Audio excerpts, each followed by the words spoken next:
Oi, Pedro. Parabéns pelo verbete. Eu queria só perguntar que você comentou aí que o Littré ele era materialista, certo? E assim, você, nessa atual existência, você está mexendo bastante com parapsiquismo, EPICOM, né, já tem um parapsiquismo bem desenvolvido, mental somático. Como é que você explica essa relação do Littré não ter esse parapsiquismo e você já ter esse parapsiquismo já desenvolvido? Porque com certeza esse seu parapsiquismo não veio dessa vida, você já deve ter desenvolvido antes do Littré, inclusive, não é isso? Eu perguntei isso algumas oportunidades para o professor Valdo, ele falou que aquela vida foi uma vida, vamos dizer assim, que era preciso fazer aquilo em função de outras coisas do passado, que o que eu mais acertei foi ajudar a ciência a se desenvolver, um raciocínio um pouco menos religioso, mais experimental nisso, e não havia espaço para isso. Mas eu não, independente disso, nessa vida eu quero unir as duas coisas. E que o parapsiquismo vem de outras vidas. Porque a primeira coisa que eu perguntei foi assim, por que os meus maiores aportes nessa vida foram parapsíquicos e não intelectuais? Porque se havia uma predominância muito grande do processo intelectual dele, eu esperaria que nessa vida eu fosse muito mais intelectualizado, entendeu? Muito mais mental somático, muito mais introvertido do que eu já era, etc, etc, etc. E o que predominou foram os fenômenos na infância, principalmente as projeções. Então aí tem duas coisas. Primeiro, esse processo de resgate de outras lá para trás, mas principalmente o que eu considero é o período intermissivo. Então, como tudo indica que eu fiquei quase um século fora do corpo, eu devo ter priorizado essa manifestação parapsíquica e até pedido para eles me ajudarem na minha infância e adolescência para isso vincar mais e eu não me desviar nessa condição.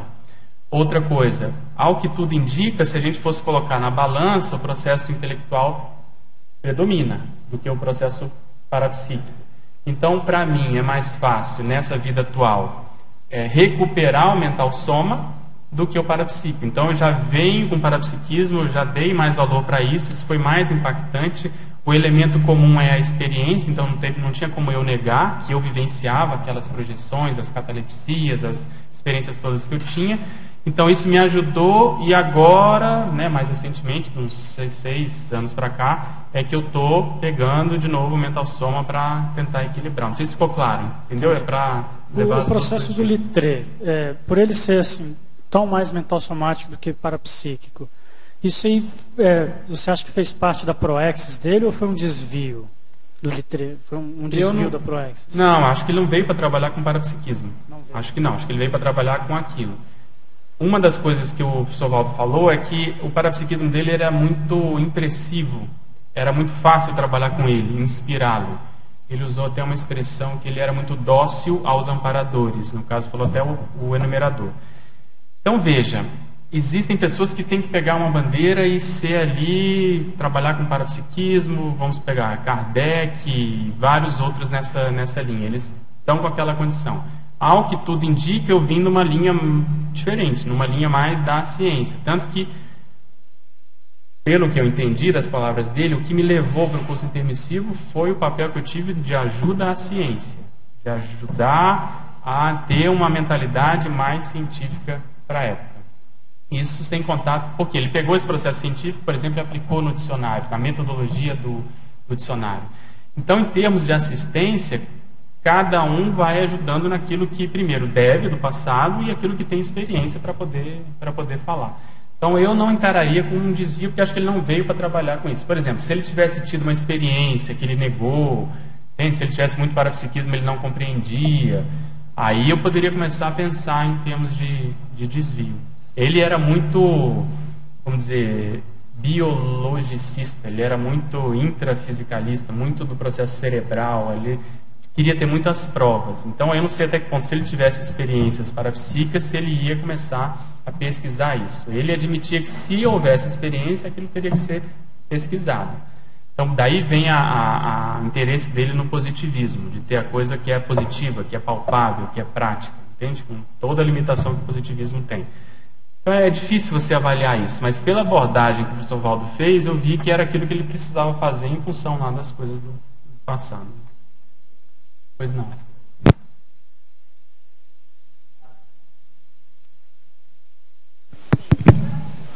Dentro do seu comentário, nos sugere que a sua tarefa serexológica parte desse legado do Littré. E como é que você chegou a essa conclusão, a esse norte, esse viés? É isso mesmo, primeiro, e como você chegou a essa identificação desse norte? O que eu vejo que tem assim de alguma continuidade, por exemplo, é essa condição com a linguagem, com as línguas. Eu ajudei muito o professor Valdo em termos, em neologismos, em criar algumas palavras que ele usou. Então isso tem uma linha, entende? Tem uma condição. Depois que eu escrever mais essas coisas de retrocognição, eu quero me dedicar mais para isso. Então você vê que tem uma manifestação. Outra coisa, o Littré fazia muito divulgação científica. Ele pegava o que estava acontecendo lá na ponta da ciência e traduzia isso em termos de jornal, né? Fazia artigos para o grande público. Então, eu vejo que esse trabalho na tertúlia que eu procurei priorizar e ser um dos principais verbetógrafos tem alguma conotação com isso, entende? Então, de algum modo, você vê essa continuidade. Então, isso acontece com todos nós. O que a pessoa hoje na Proex, ela está se sobressaindo, aquilo tem uma raiz. É só olhar para trás e a pessoa buscar, juntar esses elementos, ela vai conseguir se enxergar. Para isso precisa de estudar história, precisa ter retrocognição. Por exemplo, você vê o paradoxo.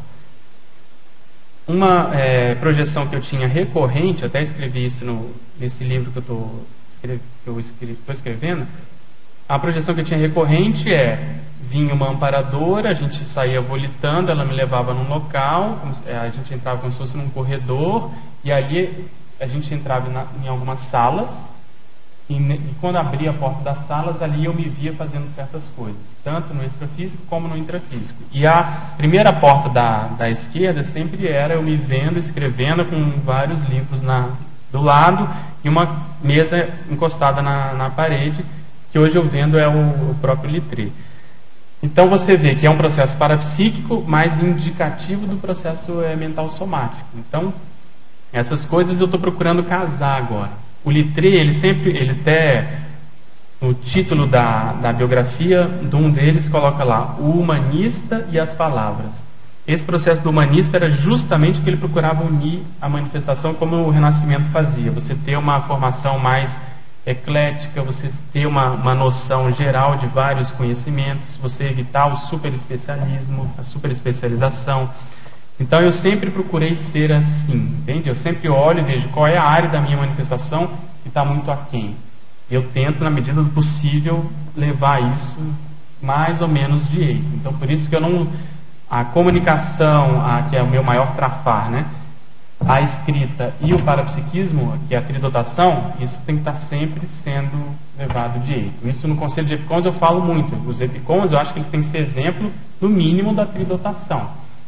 Só que essa tridotação, eu sempre preencho com mais duas coisas. Tem que ter um processo assistencial, obviamente, e um processo de liderança também, obviamente. Então, essas 5 frentes eu procuro sempre analisar.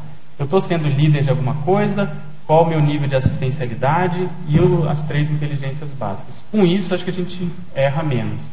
Porque é muito cômodo a gente também não ser líder, né? A gente ficar com os nossos trafores, e há tanta carência, ainda mais agora, nessa fase que nós estamos. Muitas pessoas têm muitos talentos, possibilidades, experiências, mas ainda há uma manifestação muito circunscrita, muito, paroquial. Então eu acho que isso é um desafio. E para mim foi um dos maiores desafios eu sair dessa zona de conforto, isso algumas décadas atrás, para poder ir me lançando mais, para poder ir aos poucos assumindo essa condição que eu tenho hoje. Então, porque acho que nas minhas vidas o que predominou foi a reclusão, foi a introspecção, foi o processo monacal. Você vê, o Littré era conhecido como um processo monacal, um temperamento de monástico, entende? Vamos dizer assim, de alguém que ficava trabalhando muito, muito sozinho. E agora eu preciso dar mais as caras nesse processo. Então, eu acho que a gente tem que levar essas coisas direito. O que vem lá de trás, que a gente observa que tem muita força quando a gente começa a manifestação atual, você percebe que tem muita força, e essa força é que te dá segurança para saber que você já fez isso no passado. Quando a coisa é muito nova, em geral a gente patina mais, a gente tem mais dificuldade.